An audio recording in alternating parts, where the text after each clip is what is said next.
The poet's ability to capture meaning with words has long been one of humanity's great gifts. Today's guest has that muse and uses poetry to explore enduring questions of love and loss. He's Brian Turner this week on Story in the Public Square.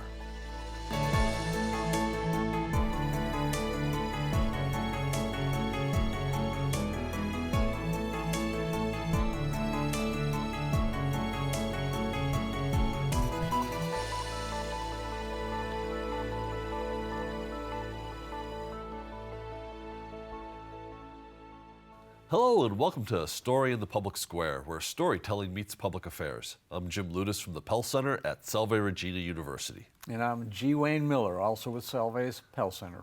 And our guest this week is Brian Turner, a U.S. Army combat veteran of Iraq and Bosnia. He's also an accomplished poet and a musician. Brian, thank you so much for being with us. Oh, I appreciate you having me here. Thank you.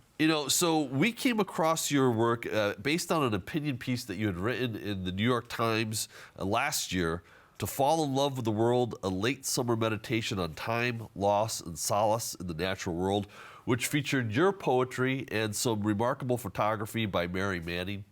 So we knew we wanted to have you on. We're going to talk to you a little bit about your art, the poetry, your life, but start with your childhood in California. What was it like growing up? I lived near Fresno, out in Madera County, which is like I could see the snow-capped mountains of Yosemite off in the distance to the east. We lived where the foothills, basically where the agriculture land, like orange groves and grape vineyards, sort of shifts into cattle rangeland. So I could hear coyotes hunting calves often at night, and we could see satellites up in space, and we'd sleep out on the front grass. And it was very kind of isolated and kind of lonely childhood in a lot of ways. I was a latchkey kid, but my parents worked in towns that were 20, 30 minutes away. So it was a lot of reading and just me and my imagination. Is that where you began to sort of find your poet's voice? I believe so, because I had a massive stammer that lasted well into adulthood, into my 20s. And so I had difficulty just creating a sentence like this. I think what I had was like a freight train of language I was trying to get out of my head, but I couldn't land the sentence, and I would just get all gummed up with it. So I had an interior life, and I listened and I read. And I think that led a lot to it, and paid attention. I think mostly paying attention. And I lived in a very spare place. It was very just like dirt. We had to plant everything. It was sandy loam. We planted, I think it was 99 eucalyptus trees, and over time it became a grove of trees. But my early childhood there was paying attention to the solitary bird, this type of insect. That it wasn't like living in a city where you just have a wash of sensory detail constantly sort of streaming over you, where you have to pick out and isolate and remember certain things, but you simply can't remember it all. So then you went into the Army, and you saw duty both in Bosnia and Herzegovina and then Iraq. Can you give us an overview of that service? It's our understanding that you were in combat situations. Well, the first one in Bosnia and Herzegovina, I was with the 10th Mountain Division, and that was near the tail end of that. That was 99 to 2000. So as a NATO peacekeeper there, the American military had drawn down quite a bit, so we were mostly packing up and moving back home. So my job was to go over much of northern Bosnia, grab anything expensive, put it on a truck to ship back home. So it was a very interesting time to see that space. Very much in contrast to my time in Iraq. I was there from 2003 to 2004 with 2nd Infantry Division, and I was more of a straight leg soldier, 11 Bravo infantryman there. And we did a lot of raids, lots of patrols, and it's a year of mission after mission after mission until I could come home. So you have agreed to read 3 poems, and we're going to have you read those momentarily. The first you wrote, you told me before the show, you wrote while you were in Iraq. And if I recall correctly, you said you hand wrote it on a piece of paper and put it in your pocket. And is that correct? It's called Here Bullet. And it's, somehow it got back, it survived. How did that happen? We had we had a plastic bag inside our pouches, inside our uniform. They kept our ID and things like that. And I tucked it in there with that information. So I carried that poem. I wrote that poem. It's one of the quickest poems I ever wrote, maybe 12 or 15 minutes. and then I put it in my chest pocket and wore it the rest of the time that I was in country. So if I were killed, they would have found that poem on my body.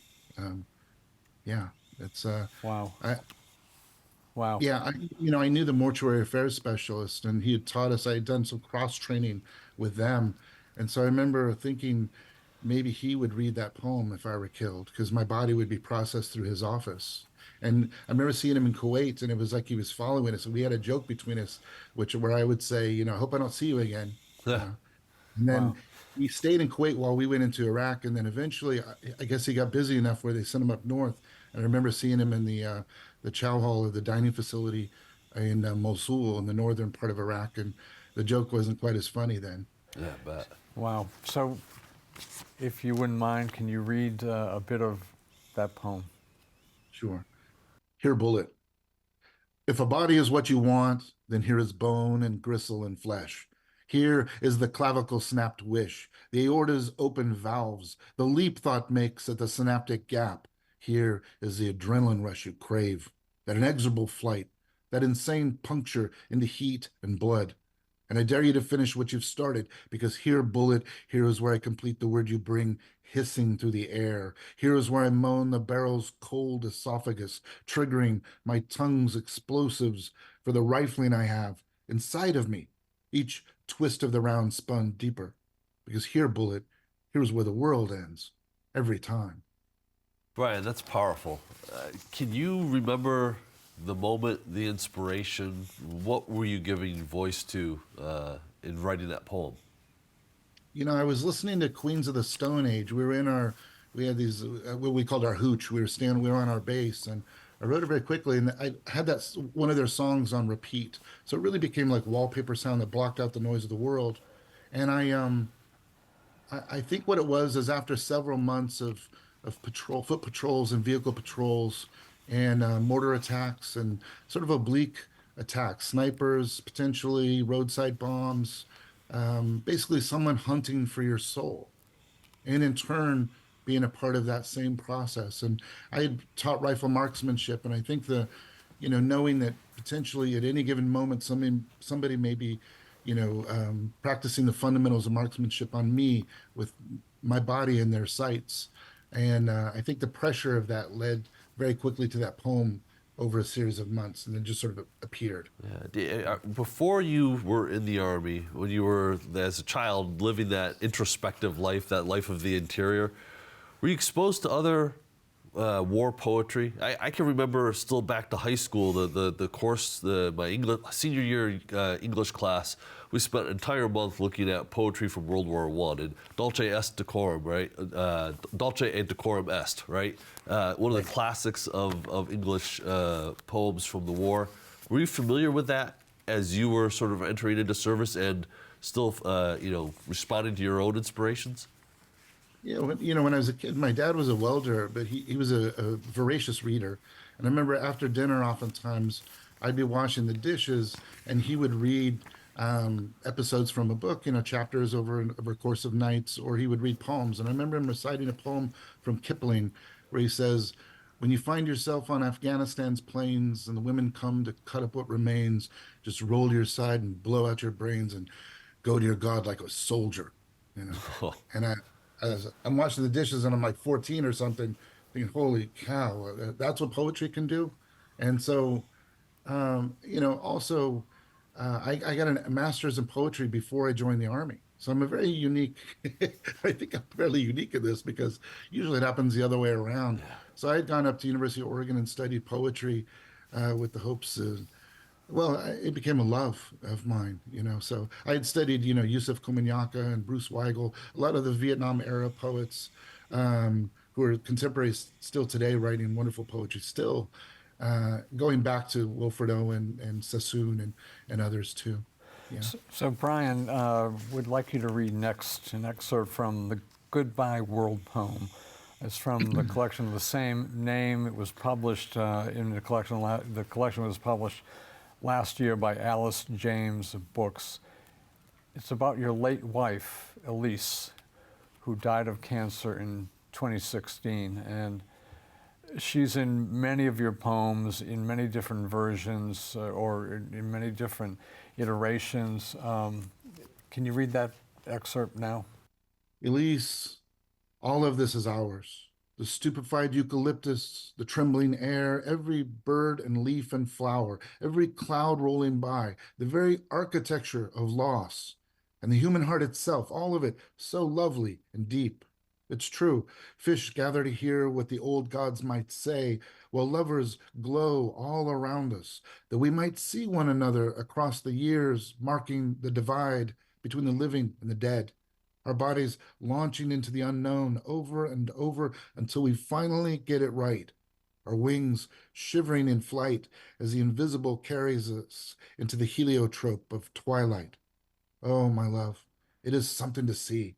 Flying over the curvature of the earth, over the wave tops swaying on the prairies, over the rooftops of cities, where the lips and tongues and fingers of lovers discover the soft vowels of the word love, as it has always been, with time sliding over us all like water. And my God, how beautiful we are in the ruins, how sweet and brave in the face of disaster. The way we carry everything with us, my love, the way we carry everything with us when we go. So I teared up reading this poem when I read it over and over again, and I had the same reaction with other poems reading. One theme here is that death is not the end. And it's a theme you return to, or that you get into with Wedding Vows, which is the last poem we're going to ask you to read toward the end of the show. Talk about that death is not the end. Well, I think in many ways, I don't understand how pretty much anything or everything works. But Elise very much believed in the landscape of time, and that things do not simply disappear, that there's a rolling landscape of time where the past is still very much alive and happening. And I think of us as sort of the house of wisdom, which comes from Iraq with the Bayat al-Hikmah. There's a place called the House of Wisdom. We are sort of memory palaces. We live in the past. We carry the past and house it in our bodies. And so those we love who cross over, the dead, they live within us. And how do we live with them? How alive do we keep them within us? And how do we stay in conversation with them? Over the last 10 years or so, my mother just passed in October.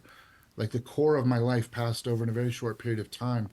And so I have memory and poetry as ways to be in conversation with those I love. Yeah, could I just pick up on that one piece, the idea of poetry as memory? Yeah. I think anybody who's even dabbled in it knows that creative process is in and of itself sort of writing memory into our consciousness, right? Can you talk about that experience for you, particularly in the sense of that a lot of your poems are reflections on loss, but they themselves seem to be sort of evoking the life of the person who you now miss. Am I overthinking it? No, not at all. I remember one of my first teachers, Philip Levine, the former poet laureate of the country. I remember him saying something along the lines of, if you want someone to experience loss, like in a poem or in art, you have to first give them something to love and to care about, and then take it away. And that's a brutal craft sort of choice, but he's right. Um, you know, the reason I write, I use the architecture of language to house those I love so that I might revisit them, but also so that I could share them with others so that they might too fall in love with the people I love. And in some small way, Elise and my father and my mother and others can live on in the world beyond me. So That's part of why I do it. So Brian, obviously you write these poems and that's a creative act and you're doing what you just described. Do you ever go back and read some of your poems again or again and again to bring that person back into your house, as you called it? Yeah, I do. I also I love to read Elisa's work. She was a poet, and she had a book called Small Hours and then a posthumous book called Angel Bones. And so I can go back to her poems and also read them and hear her voice directly. But most of my poems, I basically have them in my head. I have them typed up so I can read them today and all. But normally I can kind of revisit that way, and I remember most of the lines. But those that are 10 or 15 years back, I sometimes have to go back to them and reread. Yeah. So, Those who don't do their poems that still do work in me, where I don't understand something, those are the ones I usually return to. so in The Crossing, which is the opening poem of the Goodbye World poem, you write, dying is so intimate. Break that down for us. Well, I'm in my dining room right now, but if we were to turn and go back this way just a few steps, we'd be in the bedroom where Elise passed away, crossed over. And I was there in the moment, and that night, there was a hospice nurse here, and I found death by death by death. I've been very fortunate to be in death, involved with, I guess, these crossings that I think were beautiful for the most part. And so the dying is so intimate. It's hard that, there's a radiance to someone when they die sometimes, like when my wife died. That was beautiful, but I think I can only see that mostly in retrospect. At the time, it didn't feel like that at all. And but we tried to make it as beautiful. Her brother was here, my mother was here, and we tried to make her crossing as a beautiful moment for her. And I hope that we did right by her. Yeah. Wow. We're going to have you read one more poem, but before we do that, we just wanted to get into a little bit of another hat you wear, which is you're a musician. So we're going to have you play one of your songs, or an excerpt from one of your songs called Gasoline Love. Before we play that, give us an overview of that song, the band, how that all came to be. Sure. It's another way of me trying to create, be in collaboration with those I love who have crossed over. So, like Elise, I try to do things that are with poetry connected with her. And my best friend, he was like a brother, Brian Voigt. He also passed away from cancer in 2012. And we had been in bands all through our 20s and 30s and on. And so in the very beginning, when I came back from Iraq, I went down to his apartment in Fresno, and I moved back home. And we recorded this song, playing just 2 acoustic guitars in his apartment. And then after he passed, I didn't think I'd ever make music again.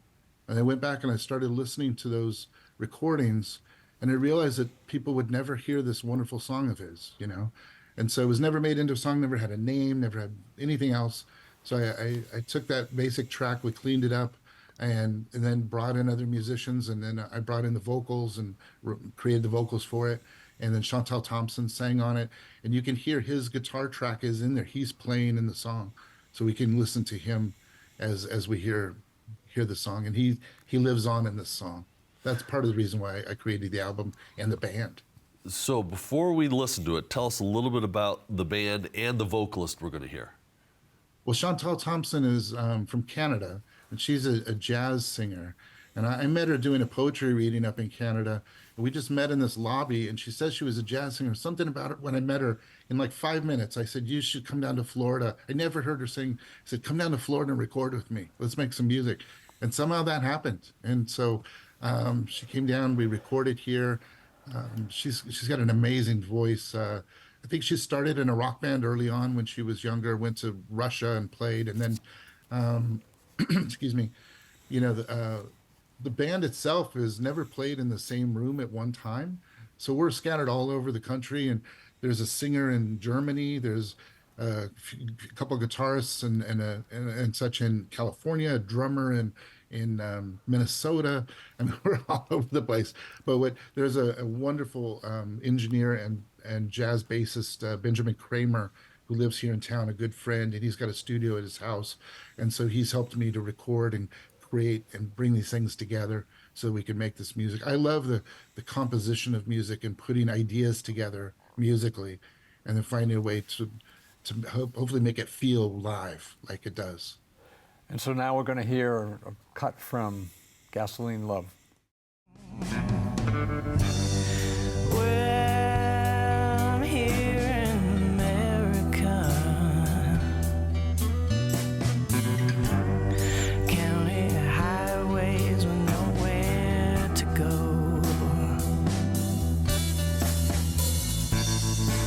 foghorn sounding under the Golden Gate Bridge. A lonesome sound you will never forget. I'm leaning in to kiss a lover,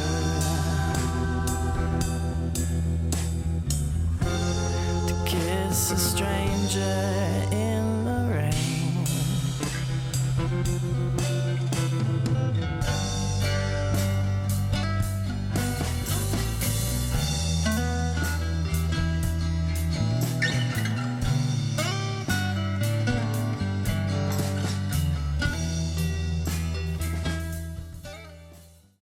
Thanks, Brian. And now the last poem, which you've agreed to read, Wedding Vows, from the Dead Peasant's Handbook collection, which also was published in 2023 by Alice James Books. Can you give us that reading? Sure, thank you. Wedding vows. What they don't tell you about love is that a death certificate has little sway on what happens within the human heart. That marriage, as defined by others, can be both legally relevant and complete BS. On Wikipedia, someone has typed the following: Turner married fellow poet Elise Kuznets in Orlando, Florida on September 25th, 2010. They remained married until her death on September 13th, 2016.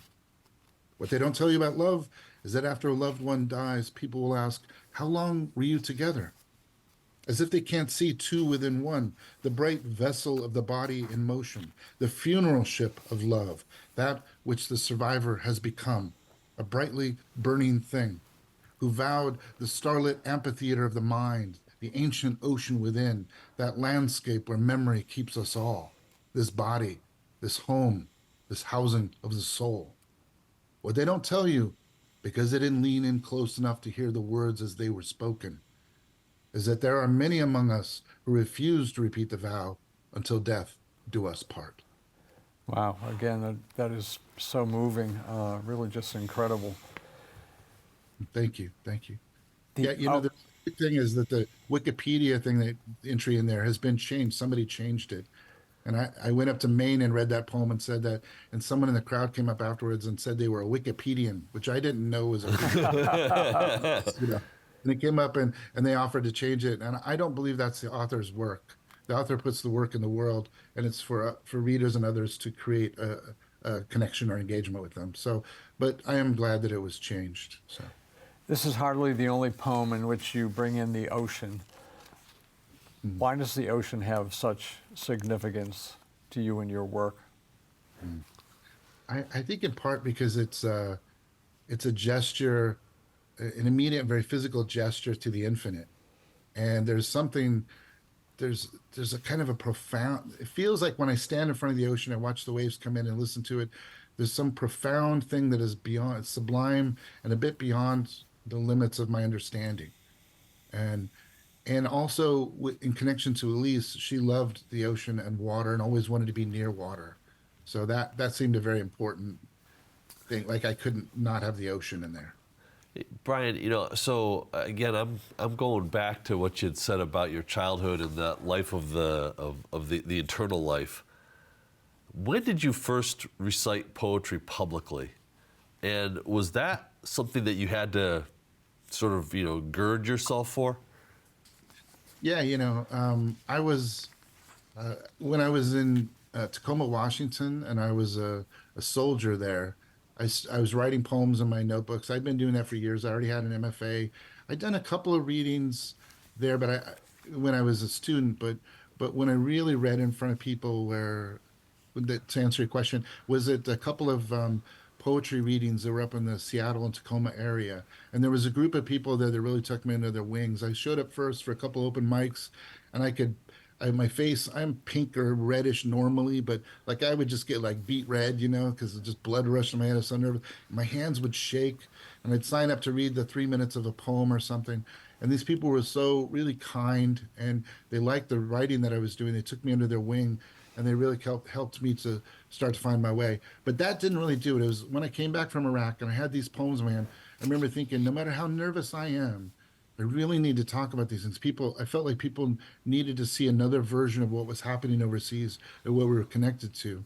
And I realized that the poems had nothing, it wasn't about me at all, that the poems have their own life, and I needed to read from the voice of the poem. It didn't have anything to do with me. And that really helped me to separate and realize that when I read it, I have to inhabit the space that the poem comes from, not where I am now, if that makes sense. It makes great sense, and your poetry is really moving.